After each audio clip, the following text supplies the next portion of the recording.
विद्येश्वर संहिता में लिखा हुआ है, विद्येश्वर संहिता, यदि कोई नारी अपने पति से एक बार कह दे कि मैं तुमसे विवाह कर कर मेरी जिंदगी नर्क हो गई, इससे तो नहीं होता तो अच्छा रहता। जो नारी अपने पति के साथ झगड़ा करते समय इस संबोधन को बोल देती है, वो नारी 1000 बार करवा चौथ का व्रत कर ले, सोमवार का व्रत कर ले, एकादशी का व्रत कर ले, उस नारी का सात्वित्व कभी नहीं रहता, उसका सात्वित्व भंग हो जाता। केवल एक संबोधन कर बोध पर 33 कौटी देवताओं की धर्म पत्नियां भी तो 33 कौटी होंगी।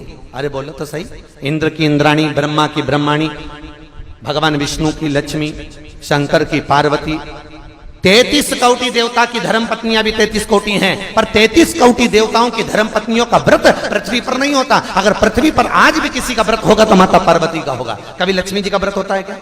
अरे बोलो तो, ये दिवाली पे तुम लक्ष्मी जी का व्रत कर लेती हो, ये तुम्हारे हिसाब से करती हो, शास्त्र प्रमाणित व्रत नहीं है ये, कि कहीं लिखा हो शास्त्र में, किसी पुराण में नहीं लिखा कि दिवाली का व्रत करो। दिवाली पे तो राम जी आए थे, खूब लड्डू बटे थे, इसलिए हमारे यहाँ शास्त्र कहता डट के चरो, खूब खाओ, व्रत भले ना। तो वो तुम भूखी रहे हो लक्ष्मी जी को बुलाने के लिए, वो तुम्हारा मन है, तुम्हारी सोच है। कई कई माताओं की आदत रहती है, मैं तो शाम को खाऊंगी, आज मेरा दीपावली का व्रत है, खाओ, 4-6 दिन मत खाओ तुम, तो उसमें क्या जाए।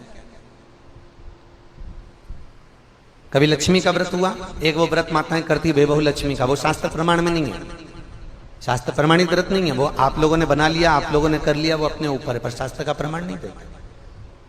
लक्ष्मी व्रत, ब्रह्माणी का कोई व्रत है, सरस्वती का, सरस्वती का भी कोई व्रत नहीं, ब्रह्माणी का भी कोई व्रत नहीं है।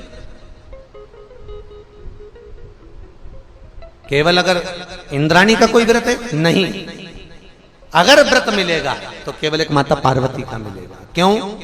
क्योंकि माता पार्वती कभी अपने प्रभु से, कभी अपने स्वामी से ऊंची आवाज में बात नहीं करी, कभी नहीं बोली। माता ने कभी भी ऊंची आवाज में अपने पति से बात नहीं करी।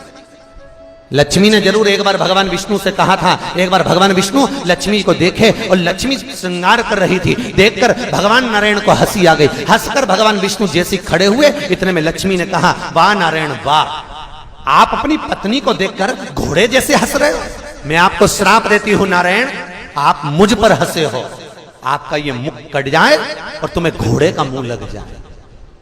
लक्ष्मी ने नारायण को श्राप दिया था, तो भगवान विष्णु का हयग्रीव अवतार हुआ था, हयग्रीवा को मारने के लिए भगवान का शीश कट गया था, तो घोड़े का मुंह लगाया था। काय का मुंह लगाया? घोड़े का। लक्ष्मी ने नारायण को श्राप दिया। एक बार जब पुष्कर राज में ब्रह्मा जी यज्ञ करने के लिए बैठ रहे थे, ब्राह्मणों ने कहा जल्दी करो, ब्रह्माणी को बुलाओ, मुहूर्त निकल रहा है, बुलाओ ब्रह्माणी को। अब ब्रह्माणी तो तैयार होने में लगी, आई ब्रह्माणी को बुलाया जाए, आती नहीं ब्रह्माणी, बस आ रही हूं तैयार होके चलो। होता है पति बेचारा गाड़ी में बैठ के हारन बजाता रहे, पत्नी बेचारी अपना रुमाली ढूंढती रह जाए, होता है। वो बार बार हारन बजाए, ये बार बार क्या आ रही, अब ब्रह्माणी भी ऐसी आ रही, बस कह रही, बंधु इतने में देव ब्राह्मणों ने कहा मुहूर्त निकल जाएगा, तो ब्रह्मा जी ने कहा आपको जो करना है करो और यज्ञ चालू करो। इतने में ब्राह्मणों ने गाय को पकड़कर खड़ा करा और गाय माता के सामने ब्राह्मणों ने वेद की ध्वनि करना प्रारंभ करी। जैसे ही वेद की ध्वनि करना प्रारंभ करी, गाय के मुख से वेद माता गायत्री को प्रकट कर लिया, और गायत्री को प्रकट कर कर भगवान ब्रह्मा जी के पास में गठजोड़ा बांधकर बिठा दिया। यज्ञ प्रारंभ हो गया। इतने में सरस्वती तैयार होकर आ गई। ब्रह्माणी जैसे तैयार होकर आई, ब्रह्माणी ने देखा कि मेरी जगह पर कोई दूसरा बैठा है। ब्रह्माणी क्रोध में लाल होकर बोली, ए ब्रह्मदेव, तुमने मेरे स्थान पर किसी दूसरी नारी को बिठाया है, मैं तुम्हें श्राप देती हूं, पृथ्वी पर कहीं तुम्हारे मंदिर नहीं बनेंगे। केवल एक पुष्कर राज की भूमि पर अगर तुम्हें मंदिर बनवाना है तो एक कन्या का कन्यादान करना पड़ेगा।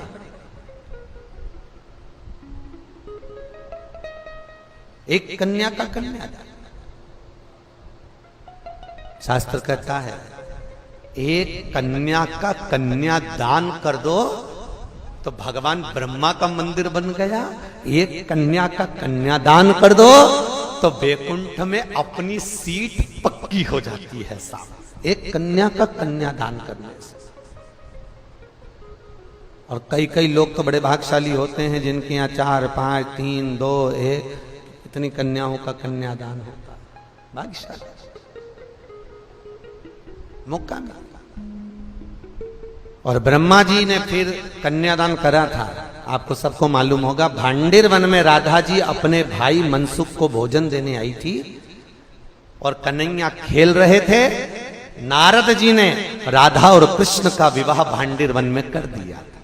इस विवाह को ब्रह्मा जानते हैं, राधा जानती है, कृष्ण जानते हैं, नारद जानते हैं। इसके सिवाय इस विवाह को कोई नहीं जानता, बस ये जाने। फिर जाकर ब्रह्मा जी का मंदिर द्वापर में बना, सत्ययुग में नहीं, त्रेता में नहीं, द्वापर में ब्रह्मा का मंदिर।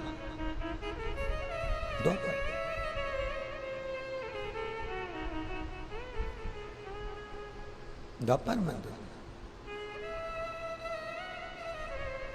ब्रह्माणी ने ब्रह्मा को श्राप दिया था, नारायणी लक्ष्मी ने भगवान विष्णु को श्राप दिया था, इंद्राणी ने इंद्र को श्राप दिया था, पर माता पार्वती ने कभी भगवान शंकर से ऊंची आवाज में बात नहीं करी थी। इसलिए आज भी माताएं सब जो व्रत करती हैं वो पार्वती के। छठ का व्रत पार्वती का, तीज का व्रत पार्वती का, चतुर्थी का व्रत पार्वती का। जितने व्रत माताएं करेंगी सारे व्रत माता पार्वती के, कोई देवी देवता के नहीं।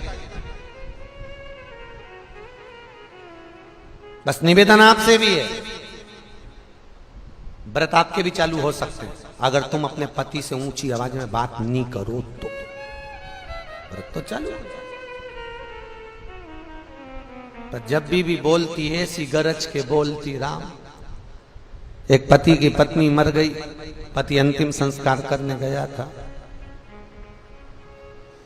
और अंतिम संस्कार कर कर वापिस आ रहे थे। आते से ही बहुत धड़ाके से बिजली कड़की।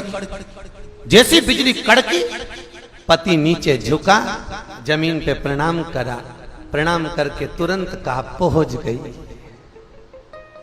तो जितने लोग अंतिम संस्कार करके आ रहे थे उन्होंने कहा तुझे कैसे मालूम कि पहुंच गई? नहीं, नीचे भी गरजती थी, ऊपर जाते से ही गरजी है, समझ लो पहुंच गई, सही जगह पहुंच गई, स्थान मिल गया।